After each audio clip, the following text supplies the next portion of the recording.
Sydney, Australia had one of the world's largest tram networks.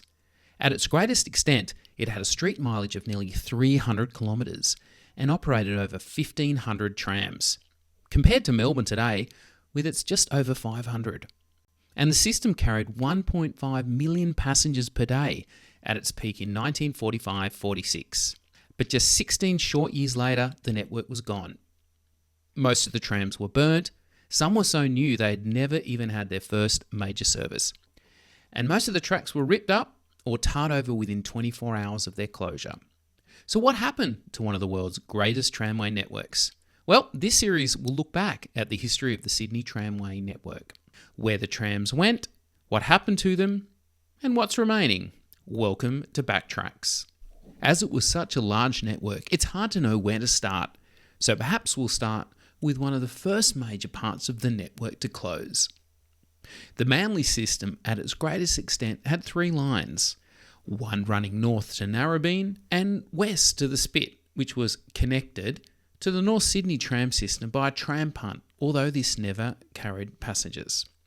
In 1925, the last extension of the Manly system was opened with a single line from North Manly to Harbord Beach.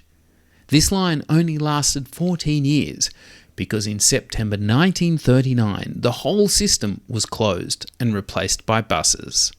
Today, we'll take a look at the Harbord Beach line. The Harbord Beach line started at Manly Wharf and shared its first 2.3 kilometres with the Narrabeen line. Between Queenscliff and Harbord Roads, it branched off to the right and headed up what is now known today as Oliver Street. But back then, it was on its own reservation with the line travelling through 2 deep cuttings.